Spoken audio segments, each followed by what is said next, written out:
Graça e paz de nosso Senhor Jesus.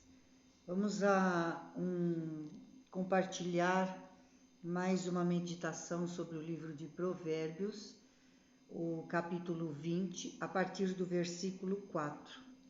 Nos diz assim: O preguiçoso não lavra por causa do inverno, pelo que na cega procura e nada encontra.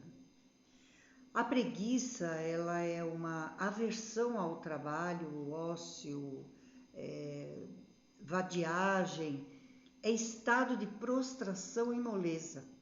Não demonstra empenho na realização de qualquer coisa. E também é uma falta de capricho. Quem tem preguiça não faz nada com capricho. E isso nos impede até de encontrar caminhos que nos levem à realização pessoal ou até profissional. Nós devemos sair, na verdade, da zona de conforto, mudar os hábitos, conhece algo ou termine da melhor maneira possível tudo que você começa. Para melhorar é muito difícil, sobre qualquer aspecto, sobre qualquer situação, mas não é impossível. Ou acabará, como diz a palavra, não tendo nada, e inclusive não encontra ajuda, pois ninguém confia numa pessoa que é preguiçosa. O versículo 5 nos diz: Como águas profundas são os propósitos do coração do homem, mas o homem de inteligência sabe descobri-los. O homem planeja muitas coisas, muitas não se realizam, e isso é frustrante. Mas o homem de inteligência, quer dizer conhecedor da palavra de Deus e vontades também de Deus, sabe esperar e confiar que o Senhor fará o melhor, sempre. O versículo 6 nos diz assim: Muitos proclamam a sua própria benignidade, mas o homem fidedigno, quem o achará? O homem digno de confiança e bondade não é aquele que se proclama ser assim. Quem fala sobre ele? Isso sim. O que falam da pessoa? É muito mais confiável do que a própria pessoa ficar falando.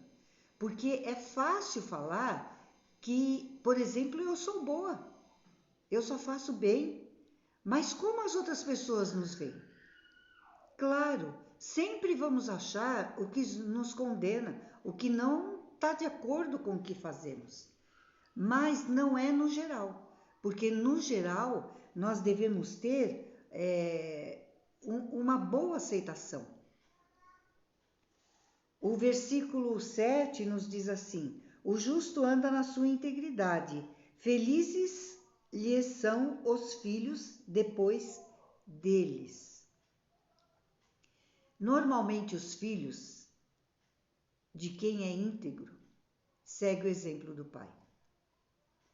É simplesmente isso que está falando aqui. Isso eu digo normalmente, na regra geral. O versículo 8 diz: Assentando-se o rei no trono do juízo, com os seus olhos dissipa todo o mal, ou faz desaparecer todo o mal. O único rei justo e que dissipa, que faz desaparecer o mal, é Jesus. Não tem outro rei que faça isso. Amém? O versículo 9 do capítulo 20 de Provérbios diz assim: Quem pode dizer, purifiquei o meu coração, limpo estou do meu pecado? Isso é uma pergunta. E a resposta é: quem andar na luz, quem tiver fé, crer que pelo sangue de Jesus fomos ou somos purificados de todo pecado. Em 1 João 1,7 nos diz, E mesmo assim, a resposta é: ninguém está livre de pecados. Somos perdoados e pecamos. Assim será até morrermos. Por isso devemos andar na luz. Para errarmos, sim, vamos errar, somos humanos, mas vamos também pedir perdão e não vamos tentar, pelo menos, não errar mais. O versículo 10 diz assim: 2 pesos e 2 medidas, uns e outras são abomináveis ao Senhor. 2 pesos e 2 medidas. Isso significa que para casos em que estão envolvidos pessoas queridas, que temos afeição, julgamos de uma maneira. E para quem já não temos essa afeição, agimos de outra maneira.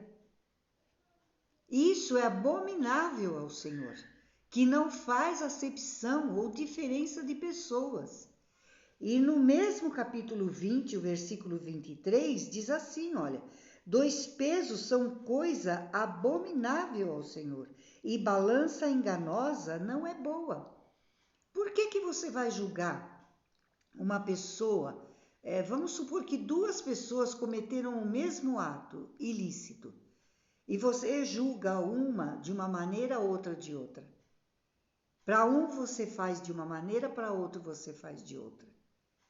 É isso que significa 2 pesos e 2 medidas.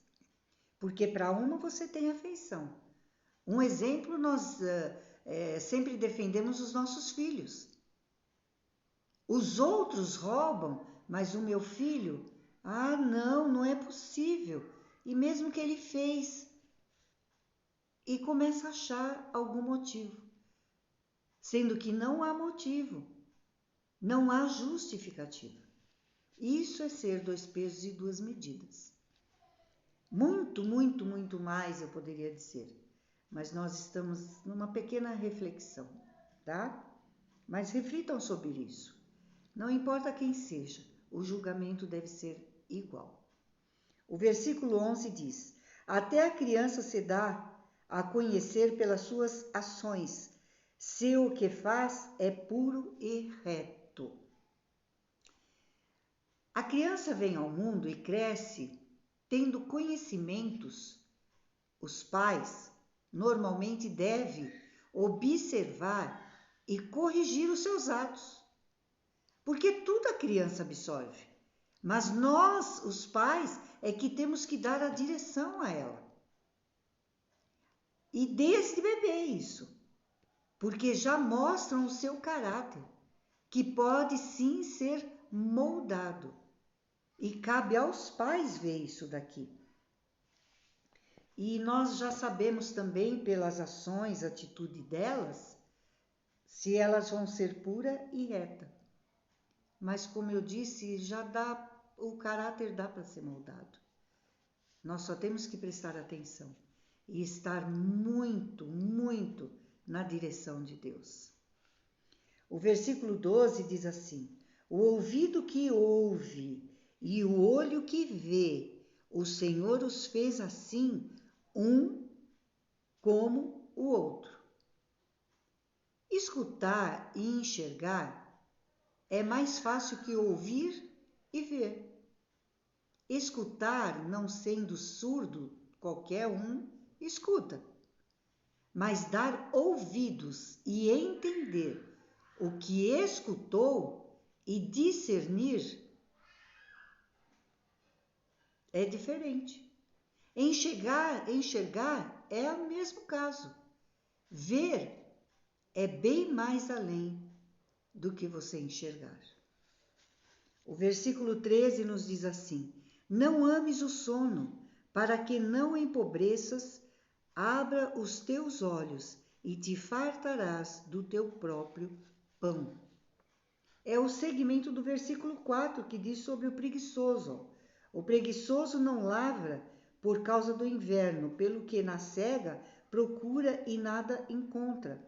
Quer dizer, se ele não lavra, ele não vai encontrar nada para colher. E aqui diz assim: não ames o sono.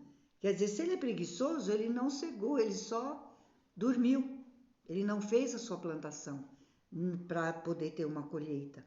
Para que não empobreças, abre os teus olhos e te fartarás do teu próprio pão. Quer dizer, é demais, ou é preguiça ou é doença. Ambos precisam de tratamento. Deus, mais uma vez, exalta o trabalho enquanto condena a preguiça.